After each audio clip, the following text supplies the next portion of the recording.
This is HOA Justice Stories. She framed me early and expected me to fold. I am escalating this today, do you understand? Allison Drake screamed that management backed her and I was wasting everyone's time. She stood on my porch holding a phone on a gimbal inches from my face, filming every word. Behind her, two neighbors slowed their evening walk to stare. I held my manila folder bulging with papers against my chest and said nothing. She leaned closer. "This is not a debate," she said. "The donation jar went missing yesterday and you were the last one near the table." I shook my head. I was not near any table. She ignored me and tapped her phone screen. "Management wants a statement," she said. I opened my mouth to answer and she interrupted. "He admits he was in the clubhouse during the event window," she said into the camera. I never said that. She kept recording. "Your camera does not matter," she said. "My minutes are the truth." That was 3 days ago. Now I am a systems analyst living in Briarwood Reserve Community Association in Nashville, Tennessee, and the HOA communications lead has decided I am a thief. The donation jar disappeared from a charity event at the clubhouse. Allison claims I took it. She has no proof. She has a story and a title and a rolling file cart she wheels around like evidence. The jar had a broken seal when it went missing. Allison says that proves tampering. She says I was in the building. She says the rules changed yesterday and I should have known. I did not know because the rules did not change. She made that up. 2 mornings later, she showed up with a clipboard and a witness. That was her first escalation step. She called it a surprise inspection. The witness was another neighbor, a younger guy who looked uncomfortable but stayed quiet. Allison knocked until I opened the door. She did not wait for permission. "We are inspecting your storage closet," she said. I asked why. She held up the clipboard. "The association has reasonable cause to believe stolen property is on your premises," she read aloud. I asked what property. She said the donation jar. I said I did not take it. She said that is why we are here, to clear this up. Her tone made it obvious she did not believe me. The witness shuffled behind her. I stepped aside because refusing would have looked worse. She walked through my house like she owned it. She went straight to the hall closet. I followed. She pulled the door open and started moving boxes. The witness stood in the hallway filming on his phone. Allison lifted a plastic bin and looked inside. Nothing. She moved another box. Nothing. She pulled out a storage tote and opened the lid. Inside were old cables and a few books. She stared at it for a long moment, then closed it. She turned to me. "Where is the rest of your storage?" she asked. I said, "That is it." She looked at the witness. "Make a note," she said. Inspection completed. No items recovered, but the timeline still places him in proximity. I asked what timeline. She ignored me and walked out. That night I got an email. It said I was barred from the clubhouse entrance pending the outcome of the investigation. No hearing date. No appeal instructions. Just a flat denial of access. I called the management office the next morning. The clerk said Allison had submitted a formal complaint and the restriction was automatic. I asked how to challenge it.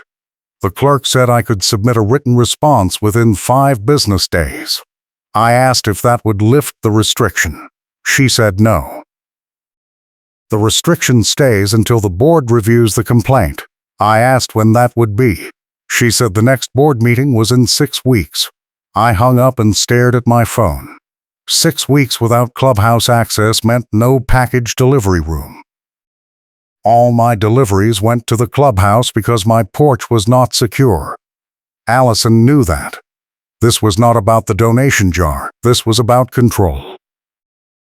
I started building my case that afternoon.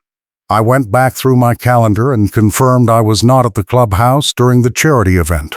I was working from home that entire day. I had meeting logs and a delivery timestamp that placed me at my house. I printed everything and started a binder. I used tabs to organize the sections, timeline, witness statements, and evidence. The binder was mostly blank pages at that point, but it looked official. I also pulled the doorbell camera footage from the day of the event. My camera faces the street, but it caught Allison walking past my house twice that evening. The second time she was carrying a shopping bag I had not seen before. I saved the clip. 3 days later, Allison tried to bar me from the clubhouse entrance in public. That was her second escalation step. I was walking to the mailbox cluster near the clubhouse when she stepped out of her car and blocked the sidewalk. She held up her phone on the gimbal again. "You are not allowed on association property," she said loudly. A small group of neighbors getting their mail turned to watch. I said the sidewalk is public access. She said the association maintains it and I am trespassing. I kept walking. She followed me, filming. "You are violating a direct order," she said. "This will be reported." I reached the mailbox and opened my box. She stood 3 feet away, phone aimed at my face. One of the neighbors asked what was going on. Allison turned to them. "He stole from the charity event," she said. "Now he is ignoring the access restriction." The neighbor looked at me. I said nothing and walked back toward my house. Allison shouted after me. "Your camera does not matter," she said again. "My minutes are the truth." That same evening, she loudly called me a thief at my porch while my neighbors were outside. I was bringing in groceries when she pulled up in her car and got out holding a printout. She walked up my driveway and started reading. "This is formal notice that your appeal was denied," she said. She did not hand me the paper. She just read it aloud from the driveway while neighbors watered plants and walked dogs. "The investigation confirms your presence at the clubhouse and your refusal to cooperate," she continued. "You are now subject to fines and potential legal action." A neighbor 2 houses down stopped and watched. Another neighbor came out on their porch. Allison kept reading. "The board has authorized private security to confront you publicly if you attempt further access violations," she said. I asked if I could see the paper. She folded it and put it back in her car. "This is not a debate," she said. I went inside and called my ally. His name was Gerald. He was a former board member who kept old files. He had stepped down 2 years ago after the board got too political, but he still lived in the neighborhood. I told him what was happening. He said Allison had been pushing for more enforcement power for months. He said she had a habit of losing documentation that contradicted her version of events. He said he would look through his old files and see if he had anything useful. I thanked him and hung up. Then I opened my laptop and checked the association portal. I wanted to see if my written response had been logged. The portal showed my account, but the appeals section was empty. No submission, no record. I had submitted it 3 days ago through the online form. I took a screenshot. I called the management office the next morning.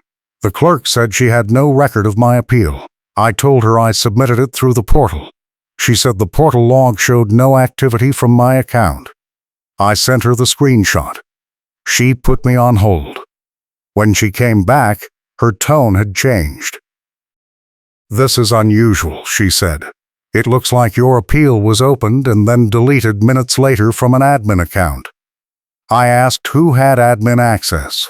She said only board members and certain staff. I asked if she could restore it. She said no. Once deleted, it was gone. She suggested I resubmit in writing and deliver it in person. I said I would. Then I asked if there was a way to get the full portal audit log. She hesitated. "That would require a formal records request," she said. I thanked her and hung up. Gerald called me that afternoon. He had found something. He said the charity event donation jar was managed by Allison herself. She was the one who collected it at the end of the night. He had a copy of the event assignment sheet from his old files. It listed her as the point person for cash handling. I asked if he would be willing to show that to management. He said yes. I told him about the deleted appeal.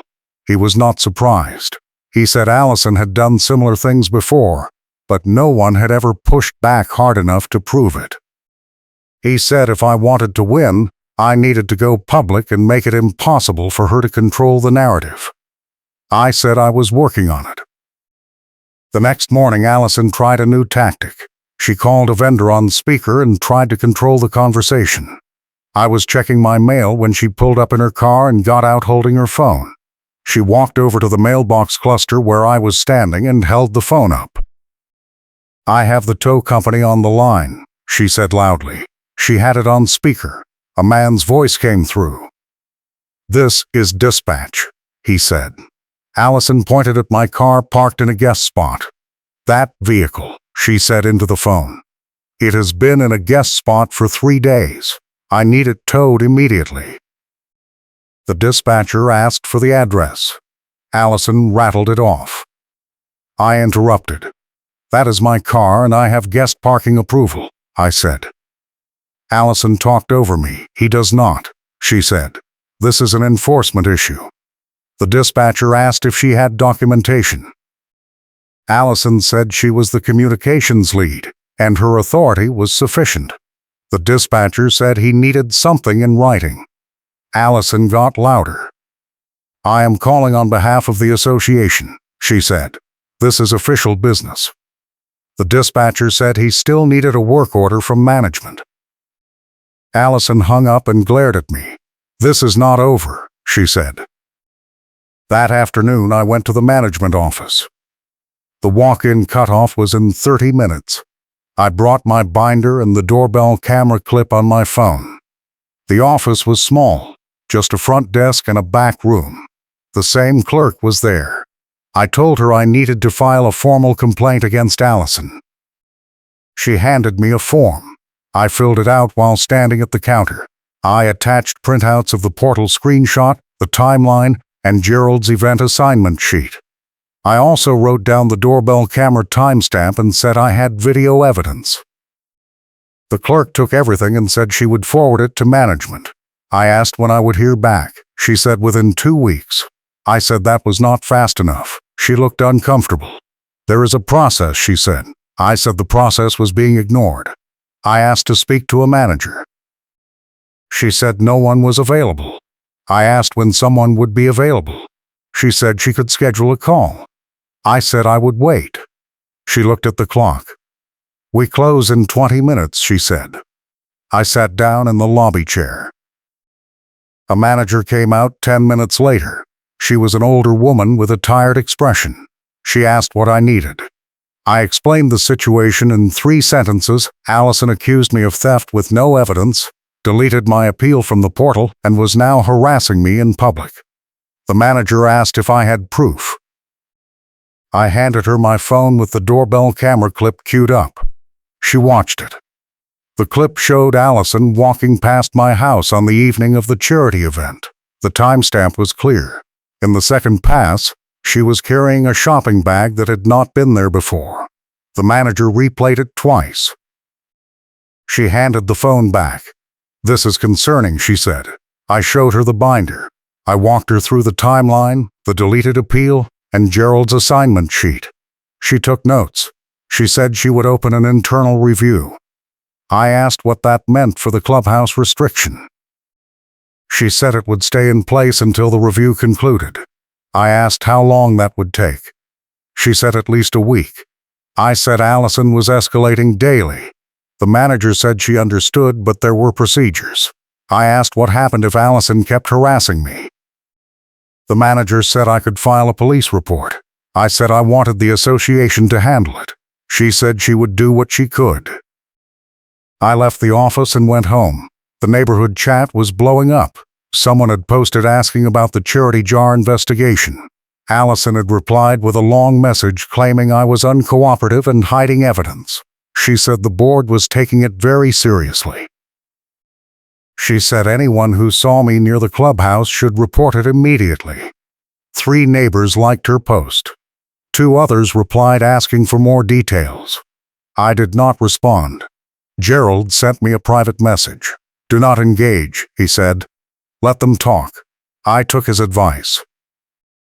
The next day, Allison tried one more pressure move. She showed up at the mailbox cluster while I was there and brought a neighbor with her. She pointed at me and said to the neighbor, "Can you confirm he was at the clubhouse during the event?" The neighbor looked uncomfortable. "I do not remember," the neighbor said. Allison pressed. "You were there," she said. "You must have seen him." The neighbor shook their head. "I really do not remember," they said. Allison got louder. "This is important," she said. "The association needs accurate witness statements." The neighbor backed away. "I am not getting involved," they said, and walked off. Allison glared at me. "You are turning people against the association," she said. I said I was not turning anyone. I was defending myself. She pulled out her phone and started recording again. "Your refusal to cooperate will be documented," she said. That evening, Gerald called again. He said he had been asking around quietly. One of the other former board members told him Allison had a history of small item theft. Nothing major. Pens from the clubhouse. Supplies from the maintenance shed. Cash from the vending machine refund box. No one had ever reported it because it seemed petty. But the pattern was there. Gerald said if I could prove she took the donation jar, it would fit the larger behavior. I asked how to prove it. He said I already had the doorbell clip. I needed something that placed the jar in her possession. I asked if he had any ideas. He said he would keep digging.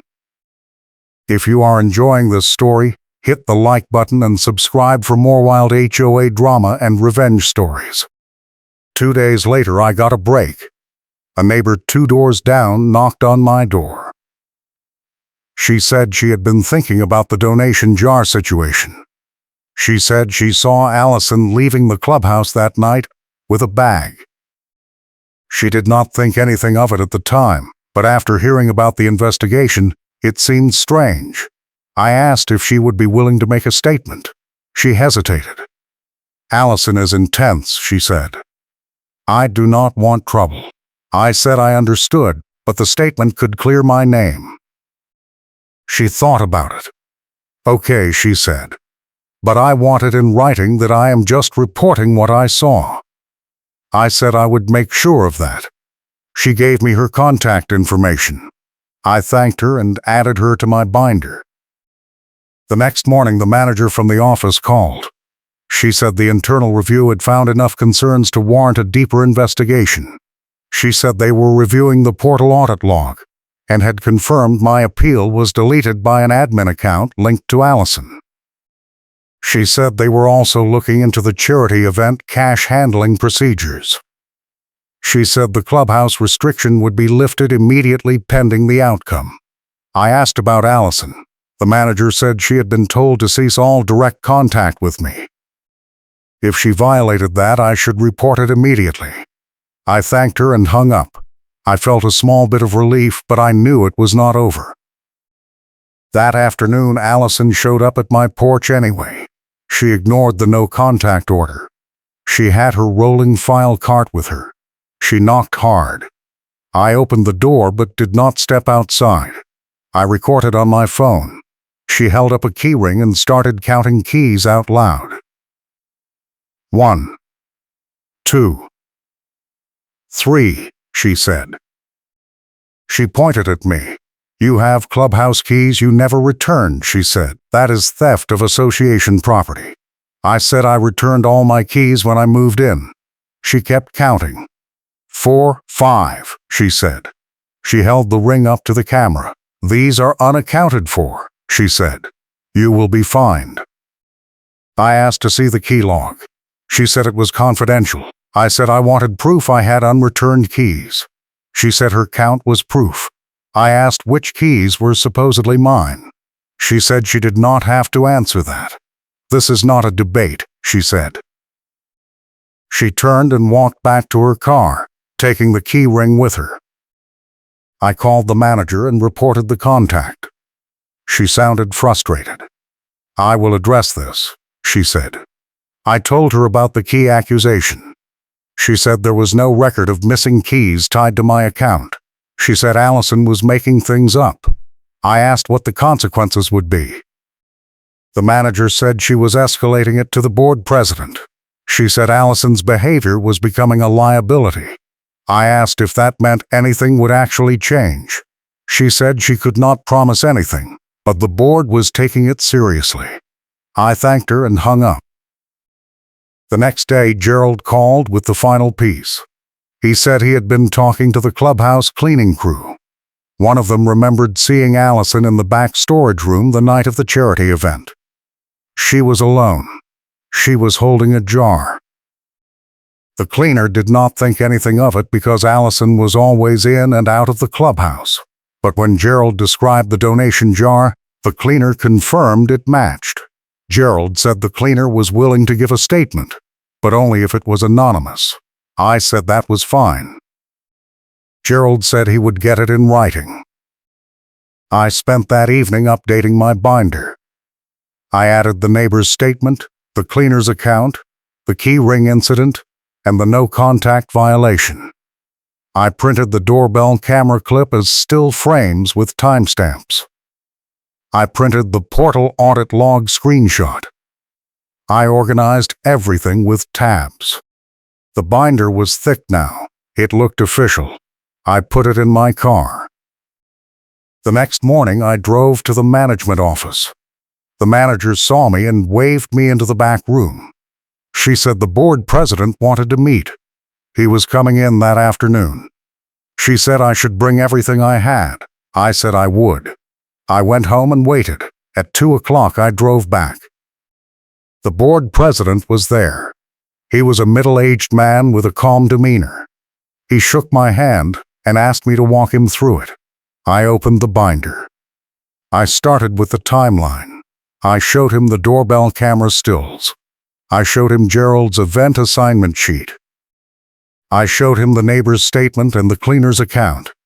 I showed him the portal audit log screenshot. I showed him the key ring accusation and the no-contact violation. He took notes the entire time. When I finished, he leaned back. "This is well documented," he said. "I appreciate the thoroughness." He said the board was meeting that evening. He said they would review everything. He said if the evidence supported my version, they would reverse all penalties and take action against Allison. I asked what kind of action. He said that would depend on the findings, but it could include removal from her role, fines, or a formal trespass notice. I thanked him and left. That night, Gerald texted me. The board meeting was happening. He said he heard from another neighbor that Allison had shown up demanding to present her side. He said the board president told her the meeting was closed and she needed to leave. She refused. He said management called the police to escort her out. I asked if she left. He said yes, but she was screaming the entire time. He sent me a photo someone had taken from the parking lot. It showed Allison standing by her car, yelling at the board president, with a deputy standing between them.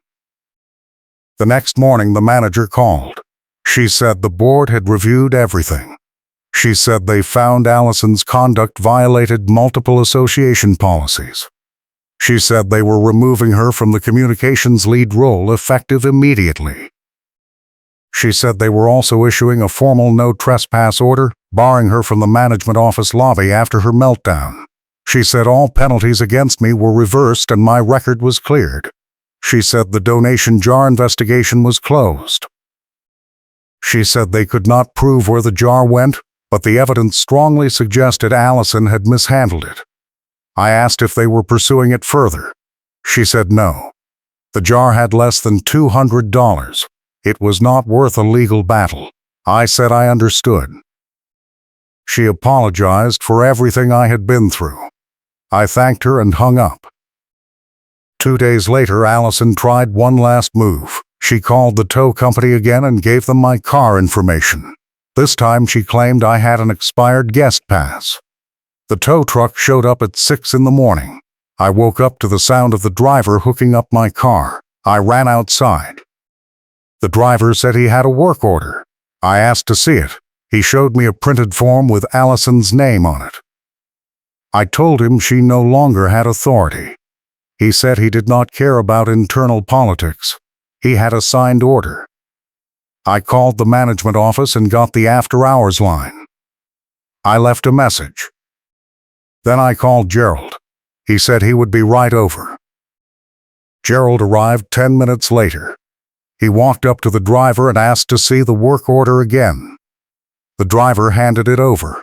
Gerald pointed at the signature line.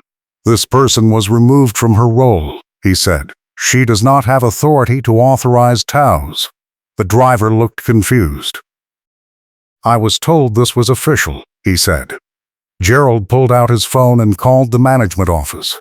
He got the same after-hours line, but he knew the manager's direct number. He called that. She answered. Gerald explained the situation. She said she would call the tow company directly. 5 minutes later, the driver's phone rang. He listened, then hung up. He unhooked my car. Sorry for the trouble, he said. He drove off. That afternoon, I got a call from the board president. He said the tow incident was the final straw.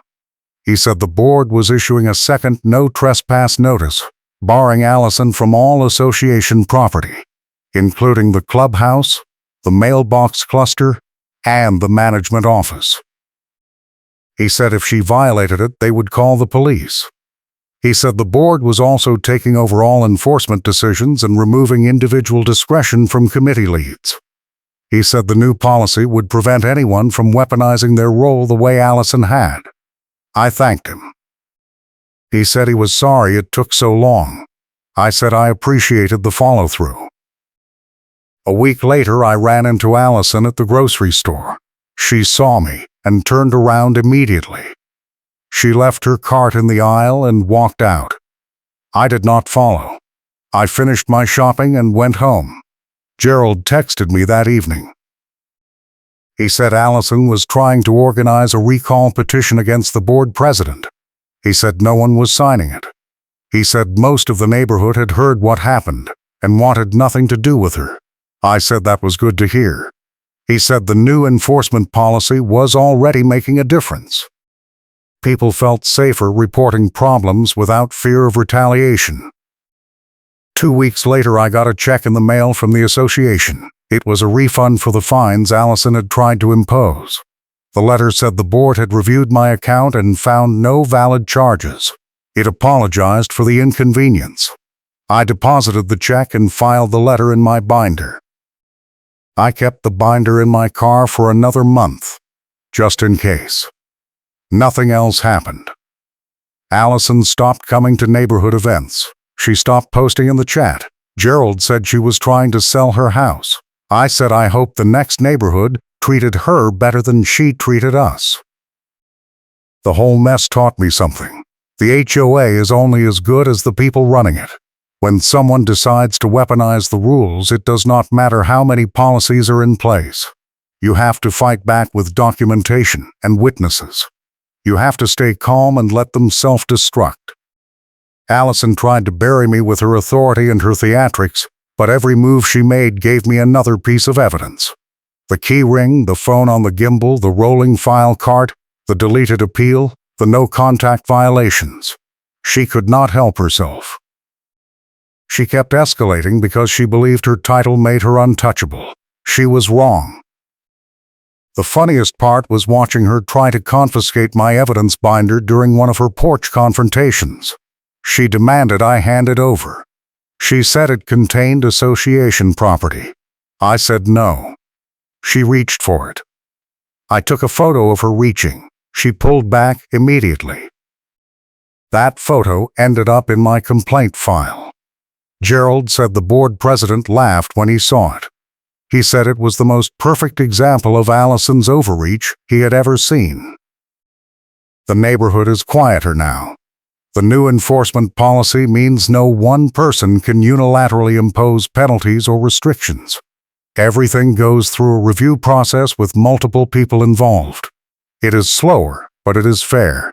People are not afraid to use the clubhouse or the common areas anymore.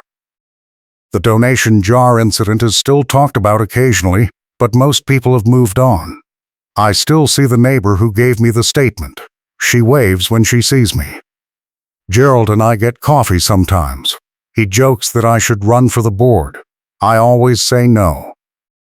I have had enough HOA drama for a lifetime. The vendor who refused to cooperate without proper authorization became a regular part of the story when people retell it. The tow companies stopped taking orders from anyone except the management office directly. That one rule change probably saved a dozen other residents from the same harassment I went through. Allison tried to pressure other vendors too, but after the tow incident, word got around. No one would work with her. She lost all her leverage. The city counter clerk who corrected Karen's claim during one of my evidence-gathering trips was a small hero in the whole thing. I had gone to the municipal office to check on a zoning rule Allison claimed supported her case. The clerk pulled the actual ordinance and showed me it said the opposite. I asked if she would print it for me. She did. I added it to the binder. Later, when Allison tried to cite the same rule in front of the board, the clerk's printout proved she was lying. The clerk never knew how much that helped, but I sent her a thank you note anyway. The final piece of the puzzle came together at the management office when the board president asked Allison directly about the donation jar. She could not produce any chain of custody documentation. She claimed it was in her notes, but when asked to provide the notes, she said they were at home. The board president said they would wait. She left and never came back. The access log was read out loud during that meeting. It showed Allison had been in the clubhouse storage room alone for 20 minutes after the event ended. No one else was logged in. That log entry pointed directly away from me and directly at her. She had no answer for it. The board took it seriously after that. They did not have enough evidence to file criminal charges, but they did not need to. The pattern was clear. The donation jar was not the first thing Allison had taken, and it would not have been the last if she had stayed in power. Removing her from the role and banning her from enforcement decisions was the right call.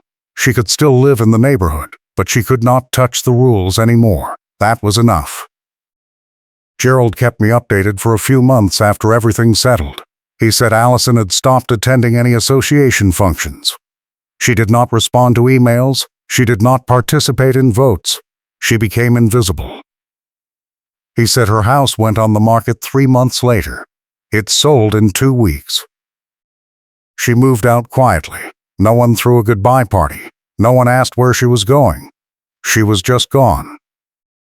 I kept my evidence binder for a full year. I thought maybe she would try something from a distance, some kind of revenge play. She never did. Eventually, I moved the binder to a storage box in my closet. I have not looked at it in over a year, but I know where it is. If I ever deal with another HOA situation, I will pull it out and use it as a template. Documentation, timestamps, witness statements, and a calm demeanor. That is how you win. The neighborhood feels different now. People trust the board again. The new rules are actually followed. No one is afraid to challenge a fine or ask for clarification. The system works when it is not being run by someone who sees it as a personal kingdom. Allison built her authority on fear and confusion. She moved the goalposts constantly so no one could keep up. She deleted records and rewrote history to fit her version. She used theatrics to intimidate people into compliance. It worked for a while, but it could not last. Eventually, someone was going to call her bluff. I am glad it was me. I still think about the doorbell camera clip sometimes. That one piece of footage changed everything. If I had not had that camera, I would have had no proof she was anywhere near my house that night. Her story would have stood unchallenged. I would have been stuck with the fines, the restriction, and the reputation. That camera cost me $200 when I installed it. Best investment I ever made. The thing about people like Allison is they always overplay their hand. They cannot help it. They believe their authority is absolute, so they keep pushing until something breaks. In her case, it was the portal audit log, the doorbell clip, the witness statements, and her own inability to stop escalating. Every time she tried to tighten the screws, she gave me another piece of evidence. Every confrontation, every recorded threat, every no-contact violation. She built my case for me. I do not hate Allison. I feel sorry for her. She spent so much energy trying to control a neighborhood that never needed that level of enforcement. She could have been a good communications lead. She could have helped people, answered questions, clarified rules. Instead, she turned it into a weapon. She made enemies out of neighbors. She lost everything because she could not let go of the power. That is sad. The board president told me later that the new enforcement policy was named after me informally. He said people call it the documentation rule. If you are going to impose a penalty, you have to document the violation, notify the resident, and allow an appeal. No shortcuts. No discretion. Everything goes on the record. It is a pain for the board, but it protects everyone. I am proud of that. I still live in Briarwood Reserve. I have no plans to move. The neighborhood is good. The people are good. The HOA is functional now. I get my mail without being harassed. I use the clubhouse when I need it.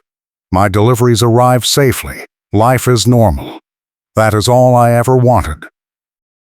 I hope you enjoyed this wild HOA mess.